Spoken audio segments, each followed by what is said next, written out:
महाराजगंज के नगर पंचायत पनियरा में स्थित मंगलम पैलेस में महाराजा गुहराज निषाद की जयंती बड़े ही धूमधाम से मनाई गई।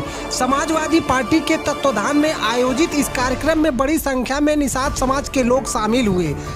कार्यक्रम के आयोजक राजेश निषाद रहे, जबकि मुख्य अतिथि के रूप में अमरेंद्र कुमार निषाद मौजूद रहे।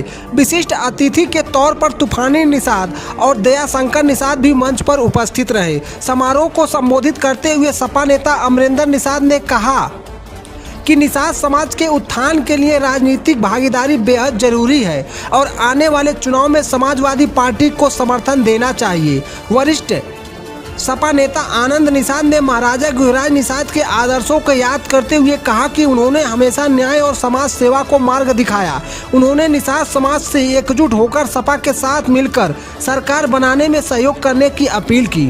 कार्यक्रम में कई अन्य वक्ताओं ने भी अपने विचार रखे और निषाद समाज के इतिहास व योगदान पर प्रकाश डाला। इस मौके पर अजय उर्फ लल्ला, सुमन ओझा, राम गोपाल यादव, अमरनाथ उर्फ लल्ला, अमीर खान, इंद्रासन यादव, राम नारायण यादव, मताधीन निषाद, अर्जुन यादव, शमसुद्दीन अली और लालू यादव सहित बड़ी संख्या में लोग मौजूद रहे।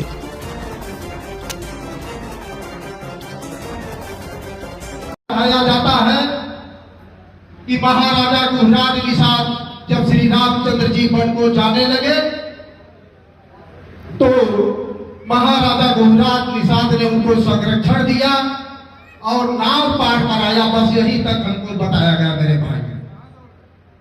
मेरे भाइयों एक बात आप लोग सुन लीजिए। महाराजा गुहराज निषाद जी के पिता का नाम महाराजा तीरथ निषाद था। उनके एक भाई का नाम प्रयागराज निषाद था तथा उनके एक भाई का नाम श्रृंगी राज निषाद था। मेरे भाइयों यह भी जान लीजिए। आप लोग यह भी जानते हैं जब महाराजा तीरथ निषाद जी से और दशरथ से 14 बार युद्ध हुआ था। मेरे भाइयों सीमा पर बाढ़ को लेकर 14 बार युद्ध किया था।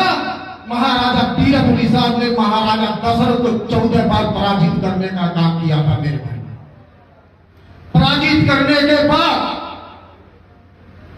राजा दशरथ की पुत्री शांता को तीरथ निषाद जी ने अपने साथ ले जाने का काम किया और अपने भाई श्रृंगी ऋषि से शादी करवाने का काम किया। एक रिश्ता निषाद समाज के साथ यह भी है। मेरे भाई हम तो रिश्ता निभाते रहे और जब राजा दशरथ को उस देवासुर संग्राम में यानी तीरथ राज निषाद के संग्राम में जब उनके शरीर को क्षत पहुंची तो राजा दशरथ उनका पुरुषार्थ खत्म हो गया था, कोई बच्चा पैदा नहीं हो रहा था। उसी समय श्रृंगी ऋषि द्वारा उत्कृष्ट जग करके राम लक्ष्मण भरत शत्रुघ्न का जन्म हुआ। मेरे भाइयों यह सब भी जानने का काम करिए। लेकिन निषाद समाज ने यह भी किया। लेकिन किस तरह से यह सामंतवादी लोग, क्षत्रिय कुल के लोग, अगर मित्रता थी, हमारे लोग सखा थे, निषाद समाज सखा थे, तो द्वापर युग में फिर पीरे का 90 का अंगूठा क्यों काटा गया? मेरे भाई अगर यह समाज हमारी सखा था तो।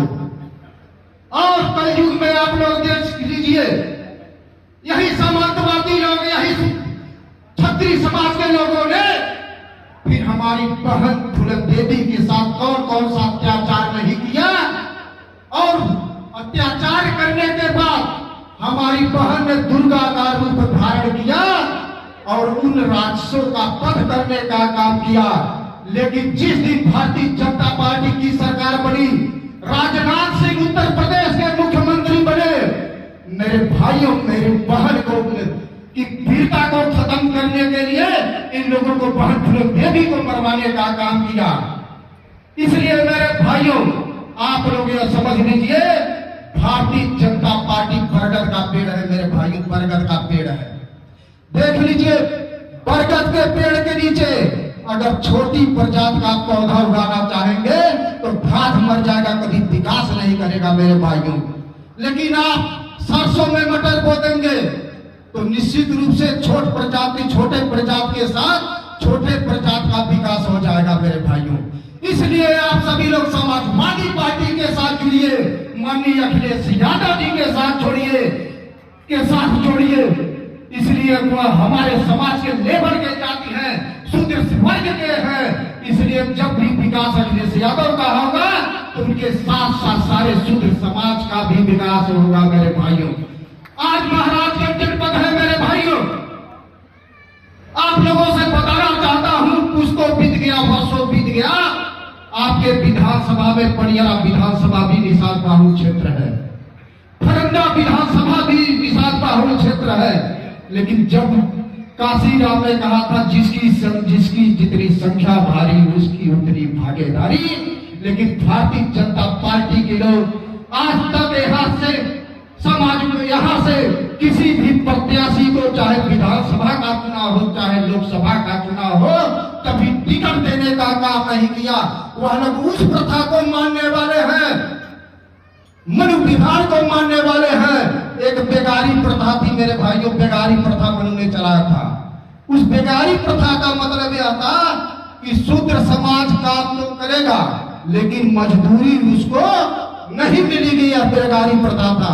इसी तरह से आज भारतीय जनता पार्टी की सरकार, मनुवादियों की सरकार, सामंतवादियों की सरकार हम लोगों से वोट तो ले लेती है, लेकिन कभी हम लोगों को सत्ता में भागीदारी देने का काम नहीं करती है। मेरे भाइयों, आज निषाद समाज पनियरा में जागा है। जो भी हमारे भाई बंधु कंधे से कंधा मिलाकर चलने का काम कर रहे हैं, उनको चुनाव आते आते डराया जाएगा, धमकाया जाएगा। एसडीएम से धमकी मिलेगी, पुलिस कप्तान से धमकी मिलेगी, यहाँ के एसएचओ से धमकी मिलेगी मेरे भाइयों। लेकिन गीता के उस उपदेश को आप लोग याद करना जिसमें लिखा है नैनम चिंतन्ति शस्त्राणि नैनम दहति पावकः न चैनम क्लेदन्ति तापो न शोषयत मारुतः। मेरे भाइयों, इन लोगों से इस तरह की भावना और कलेजा रखकर लड़ने का काम है और मनुवाद को मिटाने का काम है, समानता और भाईचारा स्थापित करने का काम है। इसी शब्दों के साथ अपनी बारी को विराम देते हैं। जय हिंद, जय भीम, जय समाजवाद।